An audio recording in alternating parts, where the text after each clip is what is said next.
What up, though, Field G's? Welcome back to Lukegsfieldreview. We are back at it again with another video. This time talking about the joint practice between the Detroit Lions and the Houston Texans. Now, before we get any further into this video, let me be very clear about the rules, people. All right. These are the prospects that I think the Detroit Lions will take a hard look at if they are cut. Okay. And here's the criteria that they must meet. They must have size, because apparently we are moving into bigger, stronger, faster. So they want people with size. And they must meet 3 out of the 5 traits that Bob Quinn stated that he wants in the player. He says those 5 traits are high football IQ, high character, passionate player, versatility, and competitiveness. All right.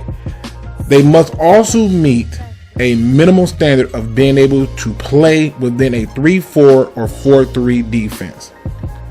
Now, with that being said, the rules have been set. Let's get into the video. First up, we have Brennan Scarlett. He's a edge rusher / outside linebacker / defensive end. Here's the thing, people. He's on the last year of his contract. And the thing that stood out to me was, again, he had to start the size at 6'4", 269, pretty decent arm length. He's only 25 years old, went undrafted out of Stanford. Right here, what you will see is that 40-yard dash, 4.81 for those Olympic people, which puts him in the 47th percentile. Right here, the speed score puts him in the 55 percentile at 100.5. And this is the burst score. So the burst score shows like that initial burst. He's in the 30th percentile, so that's pretty decent.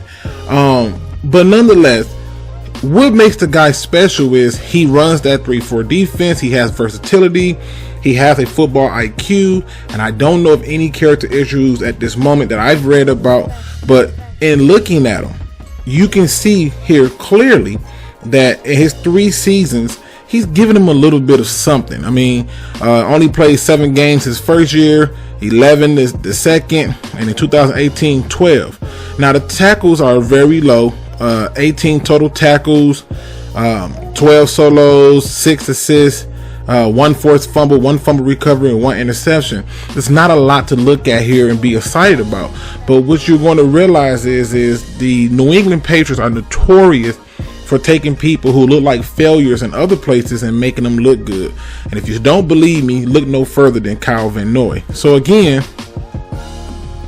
when we look at his contract, he's in the last year of his contract, people. And if they cut him, they don't take a cap hit. Zero cap hit, which means it's a very good chance that he gets cut this season, if not traded or moved out of that spot. And they get back a little bit over $2 million for doing it. So that in and of itself make him a valuable prospect for the Lions. Next up, we have Carlos Watkins, defensive lineman. I mean, here's a guy that can play D end. He can play D tackle. 6'3", 309. Not bad arm length. 4th round pick for Houston Texans. Out of Clemson. Only 25 years of age. Again, for those Olympic people, he's in the 57th percentile in terms of the 40-yard dash with the 5.6. And in terms of the speed scores, a 94.3, which puts him in the 61 percentile. And at burst, he's in the 42nd percentile.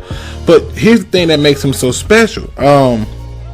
Now, he has 2 years still left on his contract. The thing that stands out to me about Carlos Watkins is, when you look at him, for him to be a 4th round draft pick, the production statistically wise does not match up. And you may be wondering what's going on. Well, he was hurt last season. He only played 4 games, which is why you only see 3 tackles, 2 solo, 1 assist, and 1 sack. Now, the previous season before that, in 2017, he played 12 games out of 16, 21 total tackles, 9 solo, 12 assists. Now, this is not me saying that the guy can't play. It's saying that they may feel that they can get more return on value moving on from this guy, or maybe they give him 1 more year. But if they should decide to cut him, I can easily see Detroit targeting him. In terms of his contract, again, he does have the 2-year deal 2 years left on his contract. But the thing that lets me know that he could be a possible cut, possibly, is that statistical production, as well as the fact that he has 2 years that's a low cost, and they may be, willing to move on from him if they can sign someone, say like Ndamukong Suh, or they can go out and add another defensive tackle who can come in and get him some assistance to give you better production than this. But if they do cut him, do not be shocked to see the Detroit Lions inquire about his services. Next up, we have linebacker Zach Cunningham. And I know somebody's going to say they're not cutting him. I get it. But the idea is, if they did, he would fit the prototypical player that the Lions would pick up. And there is a strong possibility that they could put him on the trade block if the price is right. And at the very best, if they did cut him, we'll explore why that could be an option. But he's 6'3", 234, can play inside, outside, can rush the passer. He was taken out of Vanderbilt as a second-round draft pick. He's only 24 years of age. He's got a 40-yard dash of a 4.67, which puts him in the 57th percentile. A speed score of 98.4, which puts him in the 53rd percentile. And his burst score is only the 71st percentile, which is not bad considering that, how many linebackers there are. But overall, what makes him so special? As you can see here, in 2018, he had a total of 107 total tackles. That's 73 solo, 34 assists, 2 forced fumbles, 1 fumble recovery, 1 interception, and 1 touchdown. Now, you may be saying to yourself, Luke, why in the world would they let somebody like this go? The year before that, he had 90 total tackles, 48 solo, 42 assists, 1.5 sacks, 1 forced fumble. And again, you say, Luke, why would they do this? Well, let's explore. When we take a look at his contract, again, he's got 2 years left on it. And yes, they're going to have to make a decision of if they're going to re-up on him or not. Here's why he could be a possible trade bait type player, or why he could be a possible release. If you look at the total money that they saved to get rid of him versus paying him, neither supersedes the other significantly enough to move the player. However, they have some serious issues that they might want to fix and adjust. And given the fact that they just gave a nice contract to McKinley, there's a very good chance that they can opt to bring in somebody else at a cheaper price and accept the draft pick. Now, just food for thought. If he's released, that's fine. But I'm really pointing out to you, based on the contract, it's not like it would hurt this team to move on from the player. It will not be the first time that a team has decided to move on from a productive player, and it certainly will not be the last. Next up, we have DJ Reader, defensive tackle / defensive end. Again, that's that versatility out of Clemson, a SEC school, or I think I might have the conference wrong about that, but don't quote me. It's a long day. But nonetheless, 6'2", 327, pretty decent arm length. He's in the 11th percentile for the 40-yard dash. What that means is for his weight and size, he's amongst the best of the best with that speed. And when you start to look at it, is you look at that burst of those people in his weight class, he's 34th percentile. So that get off the line is really quick. So what makes this guy so special, and what makes him a possibility for a prospect the Detroit Lions will keep an eye on? Well, as you can see, in 2018, he had a total of 33 tackles, 23 solo, 10 assists, 2 sacks. And again, you just want to, keep an eye on these numbers. In 2017, he had 47 total tackles, 23 solo, 24 assists, 1 sack. In 2016, 22 total tackles, 7 solo, 15 assists, 1 sack. And so you say, well, Luke, why would they move on from this guy? Well, he was a 2016 5th round draft pick. And his production has been off. He's had a few hits there, with injuries on, 16 games in 18. He played them all, but only missed 2 in 2017. Nonetheless, here's why I think this would be someone the Lions would definitely keep an eye on. So let's really take a deep dive into understanding why I really think he would be somebody to take a look at. If they cut him or trade him, they only take a $53,845,000 cap hit. They save a little bit over $2 million. and he's on the last year of his contract. Yes, he's 24 years of age, but given the fact that, you know, you can't sign everybody, you can't keep everybody, they may be willing to move on from him if they can upgrade the position. Now, in order to look at that, there's a number of things we would have to look at, and there's some people who I'm going to talk about in a minute that can explain my thoughts on why these can be moves that can be had. But nonetheless, at 6'2" or 6'3", 327, that's big enough for what the Lions like, and that's why I can see him being a target for the Detroit Lions. Next up, we have Vincent Smith, wide receiver out of Limestone. He went undrafted. Again, he still has the height, the 6'2", 197. He played one season with the Houston Texans and took less than 17% of the snaps. And you may be wondering, well, what makes him special? Well, he ran a 4.43, which puts him in the 86th percentile, and his speed burst is about 132.2, which puts him in the 97th percentile. Now, you may be wondering, what does that mean? That means he can get off the line of scrimmage, and that's what you wanted to see. So let's look at his contract. So we looking at the contract. As you can see, he's only 22 years of age. Like I said, he took less than 17% of the snaps on offense. But here's the thing, okay? When we look at his contract in detail, okay, you only take a $6,000 cap hit if they cut him. Only a $6,000 cap hit. Now, there's a very good chance he may survive, because I have heard rumors that they're trying to find a trade partner for Will Fuller. We don't know yet. That could just be absolutely a rumor. But nonetheless, if they cut this guy, he fits the mold of what the Detroit Lions like, and it would not hurt the Texans to do. Next up, we have Jester Way, wide receiver out of Pittsburgh, another undrafted prospect, 24 years of age, 6'2", 210 pounds, another 4.43 guy. That's for your Olympic people. Nonetheless, here's the thing: what makes this a option for them in terms of a release? When looking at his contract, as you can see, he has a league minimum contract. This will be his first season. He is 6'2" to 6'3", but look at this. Look at this, people. If they decided that for some reason in the preseason he just don't get it working, maybe he doesn't show them enough, maybe at any point in time it doesn't work, this is a guy that the Lions can look at based on the height and weight. And where he gets his value from is that they take zero, nada, nothing, no type of cap hit to release said player. In fact, it stands to reason that they make more money to move on from him, but they're hoping that he has a breakout season and he contributes. But again, he's only 24 years of age, and this can be another prospect I can see the Detroit Lions targeting if he's released. Next up, we have Jamal Davis, edge rusher / outside linebacker / defensive end / inside linebacker out of Akron.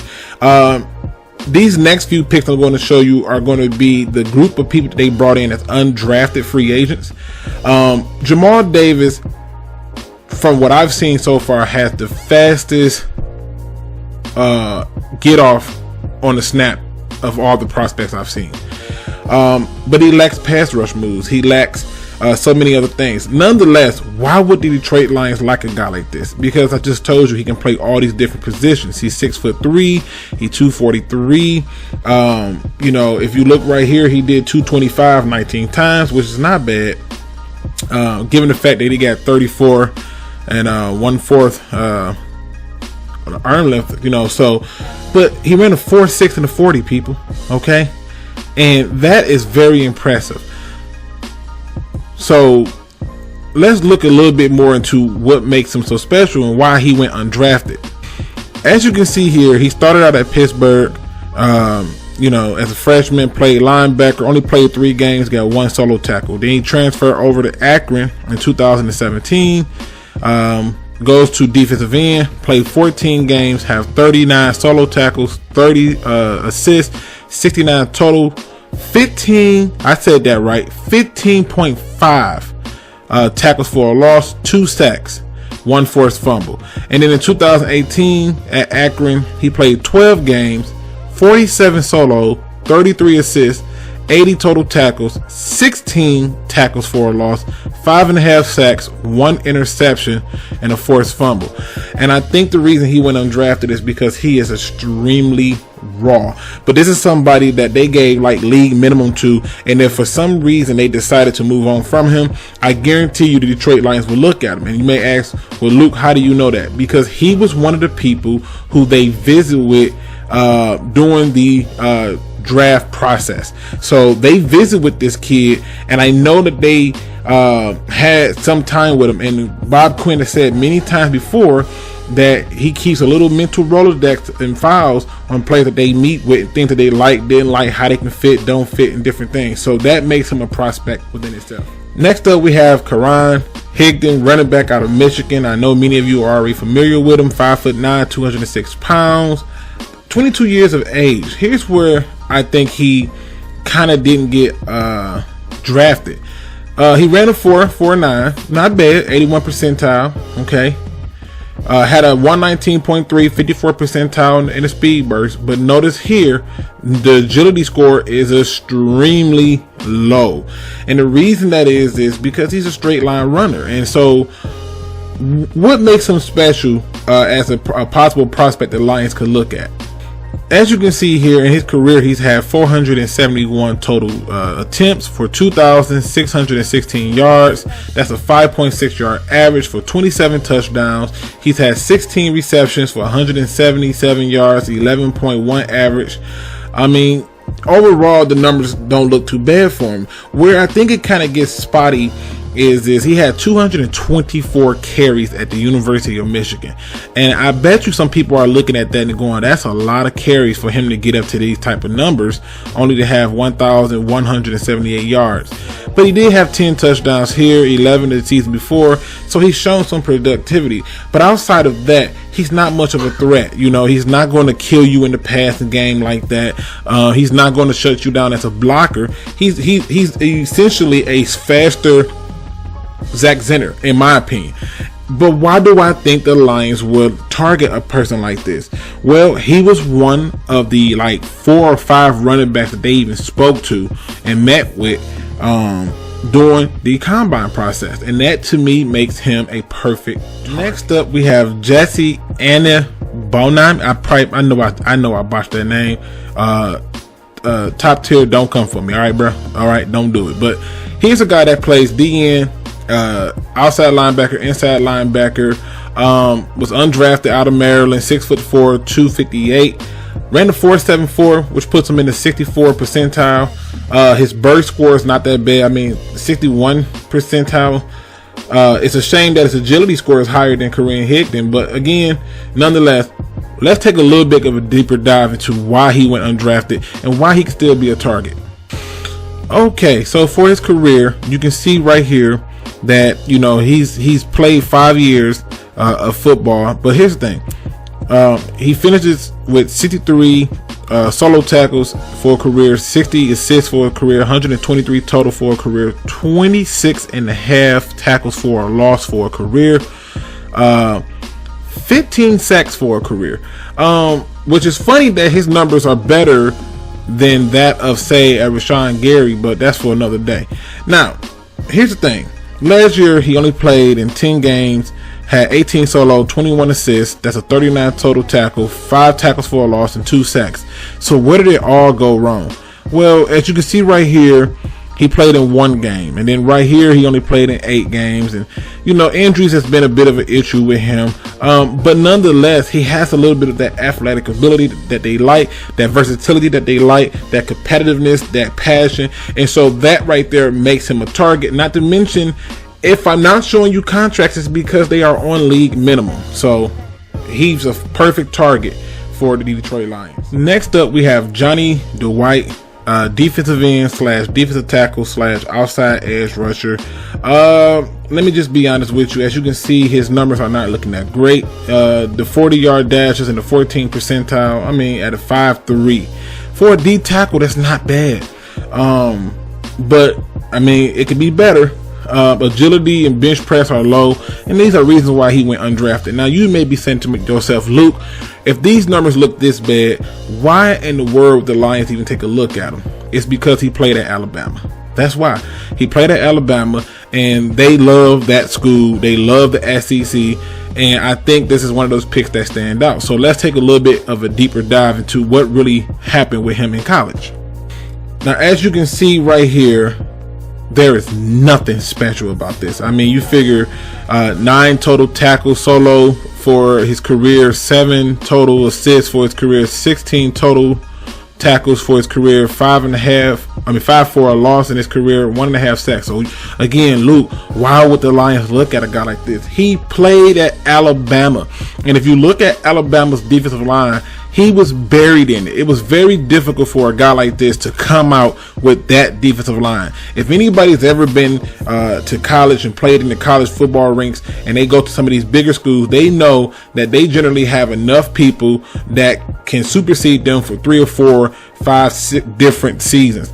And I think that's why he was buried. Nonetheless, I think the issue that you're seeing here is he still has enough athletic ability to be a contributor, and he will come cheap. And again, that's probably why he got a shot with the Houston Texans. Next up, we have Johnny Dixon, wide receiver out of Ohio State, 5'10", 201 pounds. He's undrafted, and now you may be saying to yourself, Luke, again, what makes this guy special? Well, he did run a 4.4, which puts him in the 91th percentile, but his catch radius is in the 18th percentile, which means that he has a really nice and decent catch radius, and that's huge. When you look at things like his agility, it's in the 7th percentile, which, and he has some kick and punt return ability. But let's look at why he went undrafted, or at least what he did in college. So as you can see, as a wide receiver at Ohio State, played 5 seasons, okay? 67 total receptions, 1,146 yards, 17.1 average, 16 total touchdowns. Interesting. 5 attempts rushing for 25 yards on the touchdown. I mean, not bad numbers for a career. If you go back and just look at last year, played in 13 games, had 42 receptions for 669 yards, 15.9 yard average, 8 touchdowns. Now you may be saying to yourself, Luke, that's nothing special, but these touchdowns are. And what that tells me is this is somebody who works the slot really well. And if you are a Michigan or Michigan State fan, or a Big Ten fan, you had to follow Ohio State. And even if you didn't notice him, you had to notice how they would utilize him to put him off in the corners or to send him underneath on drag routes. That is something that the Lions will be looking for in terms of youth, so they can start to prepare and not spend a draft pick on it. So that makes him a potential prospect if he's next up. We have Tyron Johnson, wide receiver out of Oklahoma State. As you can see, 6'1", 193, another undrafted prospect, ran a 4.4 and 40, has a 13 percentile catch radius. A lot of things that you would like about it. But he bounced around from a few schools, and we're going to look at his college career and kind of figure out what would happen. Again, these are all people who are on league minimums right now. Okay, so as we look at his college career numbers, you will see right here in 2015, he started out at LSU as a freshman, had 4 games that he played, had 9 receptions for 150 yards and 2 touchdowns, right? Nothing special, nothing to write home about. Then he transfers over to Oklahoma State in 2017, which would be his sophomore year, played 10 games, 18 receptions, 293 yards, a 16.3 average, but 3 touchdowns. Again, nothing to write home about. And then in his junior year, because he's one of those juniors who decided to come out way too early, and these are the kind of things that messed the draft up. They got a lot of people who would have otherwise been drafted, not drafted, because of all these different juniors who came in. But his junior year at Oklahoma State, he had 13 games for 53 yards. 13 games for 53 receptions, 845 yards, 7 touchdowns. And he had 1 rush for a touchdown. And the thing about this guy is he brings versatility. And this is a guy that I think is probably more likely than not going to make the Houston Texans team, which will make those other receivers like Vincent Smith and Jester Wade possibly become cap casualties. But this is somebody who can also give opportunity, and they can't sign all these people, so somebody's got to go. Now there were 2 other players that they brought in on tryouts as well, which was a defensive lineman named Uri Lewis out of Baylor, and Dexter Wright, which is a safety out of North Carolina State. Those are all possibilities right there. So, you know, just showing you that just because the news or the media is not promoting this stuff, when they're having a joint practice, you have to understand that the Lions are doing a heavy evaluation of those people that they see in those practices who can possibly be assets for us that they may release. So I just simply followed that same formula and came up with this list. I hope you enjoyed this. Please hit that like, subscribe, hit that notification bell, and, you know, stay in the loop with me and support me and the other DSA members. But as always, people, I leave you with this great bit of advice. Don't be no chump. Please do your research.